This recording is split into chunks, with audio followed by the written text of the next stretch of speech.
Em uma pequena cidade costeira, onde o mar se encontrava com o céu em uma linha tênue, havia um farol que se destacava na paisagem. Ele era conhecido não apenas por guiar os navios em noites tempestuosas, mas também por abrigar um segredo que poucos conheciam.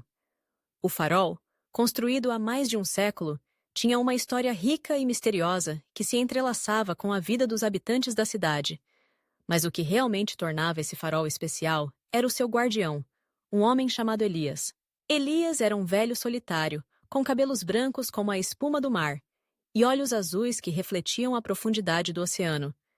Desde que se aposentara do serviço ativo, dedicou sua vida a cuidar do farol e a contar histórias para as crianças que se aventuravam por ali. Ele tinha um jeito peculiar de transformar cada relato em uma aventura mágica, e as crianças ficavam encantadas com suas narrativas sobre sereias, piratas e tesouros escondidos. Certa manhã, enquanto o sol despontava no horizonte, Elias decidiu que era hora de compartilhar uma história diferente, uma que ele guardara por anos. Reuniu as crianças ao redor do farol e começou a falar sobre um antigo mapa que, segundo a lenda, levava a um tesouro perdido nas profundezas do mar. O mapa, dizia ele, tinha sido encontrado por um marinheiro há muito tempo, mas nunca ninguém conseguiu decifrá-lo. As crianças, com os olhos brilhando de curiosidade, pediram que ele mostrasse o mapa. Elias sorriu e revelou que o mapa era, na verdade, uma pintura que ele mesmo havia feito, inspirada em suas próprias aventuras no mar. Ele a guardava em uma caixa de madeira, em uma prateleira empoeirada dentro do farol. Ao abrir a caixa, o cheiro de madeira antiga e sal do mar invadiu o ar, e as crianças se aproximaram, ansiosas para ver a obra. O mapa mostrava ilhas desconhecidas, monstros marinhos e um grande X marcado em um lugar que parecia distante e misterioso. Elias começou a descrever cada parte do mapa, dando vida a cada ilha e criatura que ali estava. Ele falou de uma ilha onde as árvores falavam e os peixes dançavam, e de outra onde os ventos sussurravam segredos antigos. As crianças estavam tão envolvidas que mal percebiam o tempo passar. Depois de contar a história do mapa, Elias fez uma proposta inusitada. Ele sugeriu que, em vez de apenas ouvir, as crianças se unissem para uma expedição em busca do tesouro. Com a imaginação a mil, elas imediatamente aceitaram, e a ideia de uma caça ao tesouro se espalhou como fogo em palha seca. Com a ajuda de Elias, elas começaram a planejar a aventura, desenhando novas versões do mapa e criando histórias sobre o que poderiam encontrar. Nos dias seguintes, a cidade inteira se envolveu na empolgação da expedição. Os pescadores, os comerciantes e até os mais velhos começaram a contar suas próprias histórias sobre o mar, repletas de aventuras e mistérios. A comunidade se uniu de uma forma que há muito não acontecia, e o farol se tornou o centro de uma nova era de amizade e colaboração. Finalmente, chegou o dia da expedição. Com barcos pequenos e canoas, as crianças e Elias partiram em direção ao horizonte, onde o céu se encontrava com o mar. A brisa estava fresca, e a emoção era palpável. Enquanto remavam, Elias contava histórias sobre cada onda que passavam, fazendo com que a viagem parecesse ainda mais mágica.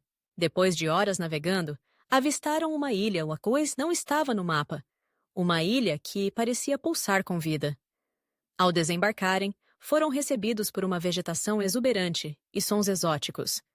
As crianças estavam extasiadas, e Elias, com um sorriso no rosto, sabia que a verdadeira aventura não estava em encontrar um tesouro material, mas em explorar o desconhecido e criar memórias juntos. Enquanto exploravam, encontraram uma caverna que parecia promissora. A entrada era coberta por lianas e flores coloridas, e a curiosidade as empurrou para dentro. A caverna era escura, mas iluminada por cristais que brilhavam como estrelas. As crianças se maravilhavam com as formações rochosas e os sons de água pingando ao fundo. Foi ali, no coração da caverna, que encontraram um baú antigo, coberto de poeira e teias de aranha. Com as mãos trêmulas de emoção, abriram o baú. E, para sua surpresa, não havia ouro ou joias, mas sim uma coleção de objetos antigos, cada um contando uma história única. Havia bússolas quebradas, instrumentos musicais, cartas de marinheiros e até mesmo um diário de bordo que pertencia a um capitão que havia navegado por aquelas águas há muitos anos. Cada objeto era uma janela para o passado, e as crianças logo perceberam que o verdadeiro tesouro era a história que cada um deles carregava. Ele sorriu ao ver a alegria e a empolgação nos rostos das crianças. Ele sabia que, ao invés de um tesouro físico, eles haviam encontrado algo muito mais valioso: a conexão com o passado, a amizade e a magia da descoberta. Com o coração cheio, eles decidiram levar os objetos de volta para a cidade, não como tesouros a serem guardados, mas como histórias a serem compartilhadas. Ao retornarem, a cidade estava em festa. Todos estavam ansiosos para ouvir sobre a aventura e os tesouros que haviam encontrado. Elias e as crianças se tornaram os contadores de histórias da cidade, e as histórias do farol ganharam vida de uma nova forma. O farol, que antes era apenas um guia para os navegantes, agora se tornava um símbolo de união e descoberta.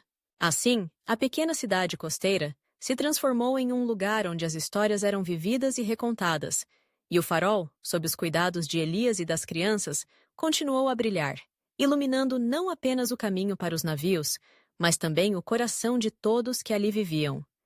A magia estava não apenas na busca pelo tesouro, mas na jornada compartilhada, nas risadas e nas memórias que se tornaram eternas.